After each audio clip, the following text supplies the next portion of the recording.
नमस्कार, राजनीतिक चर्चा में आपका स्वागत है। मैं आपके साथ मुरली मनोहर और आप देख रहे हैं नेशनल कवरेज। वर्ष 2023 से इंडी गठबंधन के चेयरमैन पद की कुर्सी खाली है। 2023 में इंडी गठबंधन बनाया गया, लेकिन उसका चेयरमैन कौन बनेगा, उसका नेता कौन बनेगा, उसका नेतृत्व कौन करेगा, यह अब तक तय नहीं हो पाया। 2024 में जब लोकसभा का चुनाव हुआ था तो सभी राजनीतिक दल, Congress, Samajwadi party, TMC, RJD, सभी लोगों ने मिलकर के इंडी गठबंधन का निर्माण किया था। इंडी गठबंधन की बैठक जो है नीतीश कुमार जी के नेतृत्व में पटना में भी हुआ था और नीतीश कुमार जी को यह पूरा विश्वास था कि इस बैठक के बाद लोग मुझको नेता मान लेंगे। लेकिन उसी बैठक में आरजेडी के लालू यादव जी ने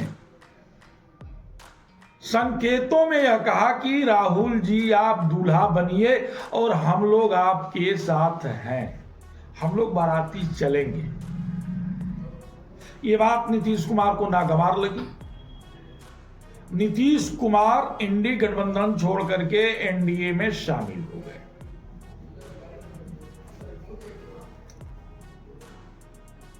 दो 2024 में जब लोकसभा का चुनाव हुआ तो नीतीश कुमार जी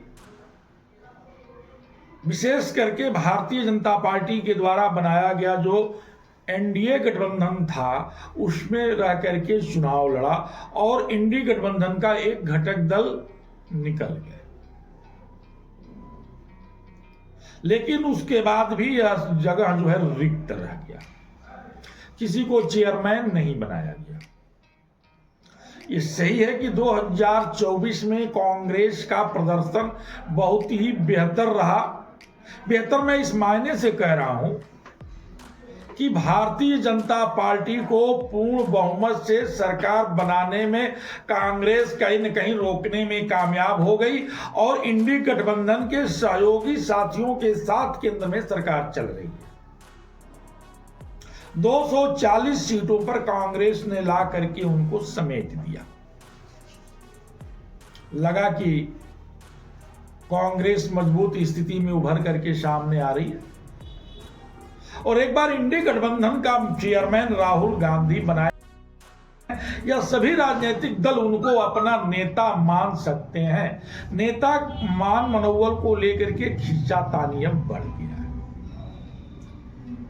राहुल गांधी और कांग्रेस का ग्राफ निरंतर गिरते जा रहा है, उतरते जा रहा है। 2024 में जो ग्राफ बढ़ करके चढ़ा था वह ग्राफ जो है अब नीचे गिरने लगा। उसके पीछे का जो सबसे बड़ा कारण था, हरियाणा में हुए विधानसभा के चुनाव में भाजपा और कांग्रेस एकदम आमने सामने थी। वहां कोई गठबंधन चुनाव नहीं लड़ रहा था। उसके बावजूद भी कांग्रेस बुरी तरह से हरियाणा का विधानसभा हार गई। महाराष्ट्र में हुए विधानसभा के चुनाव में कांग्रेस को सबसे अधिक सीट दिया गया। कांग्रेस ने अच्छा प्रदर्शन महाराष्ट्र विधानसभा में भी नहीं कर पाए। भारतीय जनता पार्टी प्रचंड बहुमत से जीती। सबसे बड़े दल के रूप में भारतीय जनता पार्टी उभरी और उसके सहयोगी दल मिलकर के महाराष्ट्र में सरकार बनाए। जम्मू कश्मीर में भी कांग्रेस इंडी गठबंधन का साथी रहा, लेकिन कांग्रेस का जम्मू कश्मीर में भी कोई बड़ा प्रदर्शन नहीं हो पाया। जम्मू कश्मीर में इंडी गठबंधन की सरकार तो बनी, लेकिन कांग्रेस की कोई बहुत बड़ी भूमिका नहीं रही, कांग्रेस का कोई बहुत बड़ा प्रदर्शन नहीं रहा। झारखंड में भी इंडी गठबंधन चुनाव लड़ी। झारखंड में इंडी गठबंधन की सरकार भी बन गई, लेकिन सरकार बनने का श्रेय जो है हेमंत सोरेन को चला गया। कांग्रेस ने झारखंड में भी कोई बहुत बड़ा प्रदर्शन नहीं किया। अब लगने लगा है राजनीतिक दलों को कि कांग्रेस कोई बड़ा प्रदर्शन नहीं कर पा रही है, कांग्रेस का जनाधार निरंतर गिरता जा रहा है। ऐसे में इंडी गठबंधन में कांग्रेस को नेतृत्व देना या राहुल गांधी को नेतृत्व देना या राहुल गांधी को चेयरमैन बनाना कहीं न कहीं खतरे से भरा हुआ है। इसलिए लालू यादव ने स्पष्ट कर दिया कि ममता बनर्जी जो है इंडी गठबंधन को लीड करेंगी, वो नेता बनेंगी। दबे जुबान जो है शरद पवार साहब ने भी इसको स्वीकार कर लिया। शरद पवार साहब भी जो है राहुल गांधी को इंडी गठबंधन का नेता मानने को तैयार नहीं है।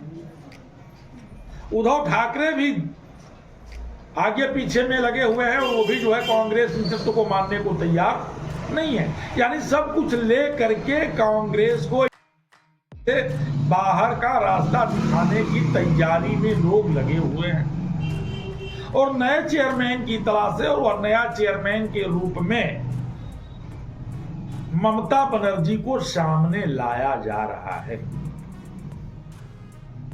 अब सवाल यह है कि बिहार का चुनाव है, 26 में ही बिहार का चुनाव हो। अरविंद केजरीवाल तो इंडी गठबंधन के कांग्रेस से दिल्ली में एकदम किनारा कर लिया है, नाता उता तोड़ लिया है, एकला चलो की नीति पर आ गए हैं। हम अकेले लड़ेंगे दिल्ली में, हम कांग्रेस को उसके साथ समझौता नहीं करेंगे। और फिर कांग्रेस के साथ समझौता नहीं तो फिर इंडी गठबंधन कैसा? चूंकि कांग्रेस राष्ट्रीय पार्टी है और ये जितने भी दल हैं ये सब के सब क्षेत्रीय दल हैं। तो अरविंद केजरीवाल ने पहले ही किनारा कस लिया है।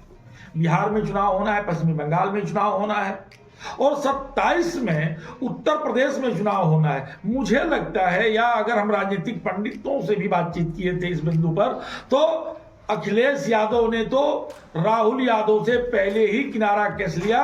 उत्तर प्रदेश में हुए 9 उप विधानसभा के चुनाव में एक भी सीट अखिलेश यादव ने राहुल गांधी को नहीं दिया ही नहीं। इतर बात है कि कांग्रेस की राहुल गांधी ने और कांग्रेस ने ऐलान कर दिया कि उपचुनाव में हम जो है समाजवादी पार्टी के साथ हैं और उनके प्रत्याशियों को मेरा समर्थन है, हम चुनाव मैदान में नहीं उतरेंगे और प्रत्याशी भी नहीं उतारा गया। लेकिन प्रदर्शन समर्थन के बाद भी समाजवादी पार्टी और कांग्रेस का बहुत बढ़िया नहीं रहा। 9 में 7 सीटों पर बीजेपी को विजय हासिल हुई और 2 ही सीट जो है समाजवादी पार्टी बचा पाने में कामयाब हो पाई। तो चुनाव न लड़ने की भी स्थिति में जो है कांग्रेस के समर्थन के बाद भी जो है कोई बहुत बड़ा प्रदर्शन उत्तर प्रदेश में नहीं हो पाया। इसलिए अखिलेश यादव भी 2027 के चुनाव में कांग्रेस के साथ किसी भी तरह का कोई रिस्क लेने की तैयारी में नहीं है। यानी सब मिला जुला करके मुझे यह लगता है कि आने वाले वक्त में इंडी गठबंधन कांग्रेस को बाहर कर देगी। और यह भी ध्रुवी सत्य है कि बिना कांग्रेस के इंडी गठबंधन का कोई अस्तित्व भी नहीं है। लेकिन ममता बनर्जी को अपना नेता मानेंगे लोग। ममता बनर्जी के नेतृत्व में इंडी गठबंधन चलेगा, ममता बनर्जी उसकी चेयरमैन होंगी। जैसा मुझे लगता है साफ संकेत है, चाहे शरद पवार साहब हों, उद्धव ठाकरे साहब हों, लालू यादव जी हैं, इंडी गठबंधन के जो भी घटक दल हैं, सभी लोगों का एक बार जो है ममता बनर्जी की तरफ निगाह पड़ी हुई है। राजनीतिक चर्चा में आज इतना ही। धन्यवाद।